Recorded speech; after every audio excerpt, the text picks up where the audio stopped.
Section 9. Vaisampayana said, binding her black, soft, fine, long, and faultless tresses with crisped ends into a knotted braid, Draupadi, of black eyes and sweet smiles, throwing it upon her right shoulders, concealed it by her cloth, and she wore a single piece of a black and dirty though costly cloth, and dressing herself as a Sairindri, she began to wander hither and thither in seeming affliction, and beholding her wandering, men and women came to her hastily, and addressed her, saying, Who are you, and what do you seek? And she replied, I am a king's Sairindri. I desire to serve anyone that will maintain me. But beholding her beauty and dress, and hearing also her speech that was so sweet, the people could not take her for a maid servant in search of subsistence. And it came to pass that while looking this way and that from the terrace, Virata's beloved queen, daughter of the king of Kekaya, saw Draupadi, and beholding her forlorn and clad in a single piece of cloth, the queen addressed her, saying, O beautiful one, who are you, and what do you seek? Thereupon Draupadi answered her, saying, O foremost of queen, I am Sairindri. I will serve anybody that will maintain me.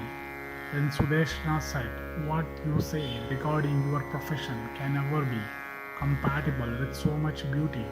On the contrary, you might well be the mistress of servants, both male and female.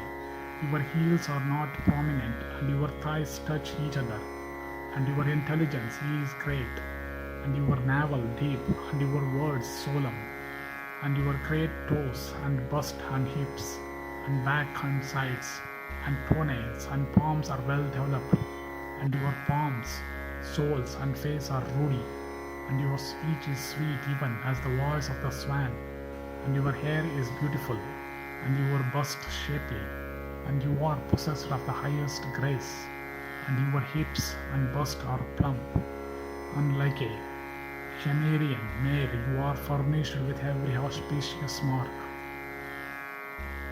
and your eyelashes are beautiful, bent, and your nether lip is like the ruddy ground, and your waist is slender, and your neck bears lines that resemble those of the conch, and your veins are scarcely visible. Indeed, your countenance is like the full moon, and your eyes resemble the leaves of the autumnal lotus, and your body is fragrant as the lotus itself.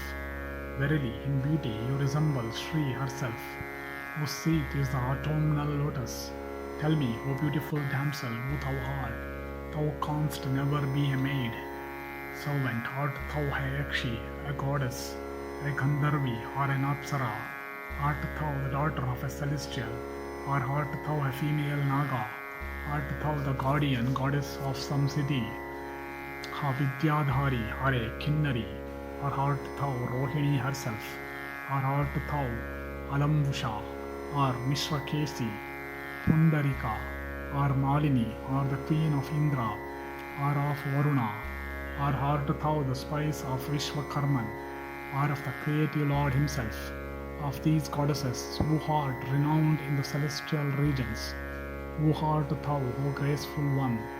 Draupadi replied, O auspicious lady, I am neither a goddess, nor a Gandharvi, nor a Yakshi, nor a Rakshasi. I am a maid servant of the Sairindri class. I tell thee this truly. I know to dress the air, to pound fragrant substances, for preparing unguents, and also to make beautiful and variegated garlands. O beauteous lady of jasmines, and lotuses, and blue lilies, and champakas. Formerly I served Krishna's favorite queen, Satyabhama, and also Draupadi, the wife of the Pandavas, and the foremost beauty of the Kuru race. I wander about alone, earning food and dress, and as long as I get these, I continue to live in the place where they are obtainable. Draupadi herself called me Malini, maker of garlands. Hearing this, Sudeshna said, I would keep thee upon my head itself if the doubt did not cross my mind that the king himself would be attracted towards thee with his whole heart, attracted by thy beauty. The females of the royal household and my maids are looking at thee. What male person then is there that can resist thy attraction? Surely, O thou of well-rounded hips, O damsel of exquisite charms, beholding thy form of superhuman beauty, King Virata is sure to forsake me, and will turn to thee with his whole heart. O thou of faultless limbs, O thou that art endued with large eyes, casting quick glances, he upon whom thou wilt look with a desire is sure to be stricken.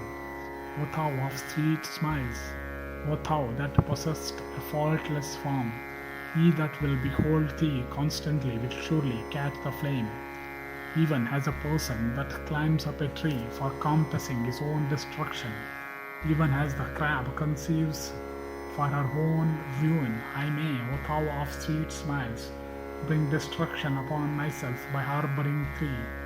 Draupadi replied, O fair lady, neither Virata nor any other person will be able to have me, for my 5 youthful husbands, who are Gandharvas, and sons of a Gandharva, king of exceeding power, always protect me.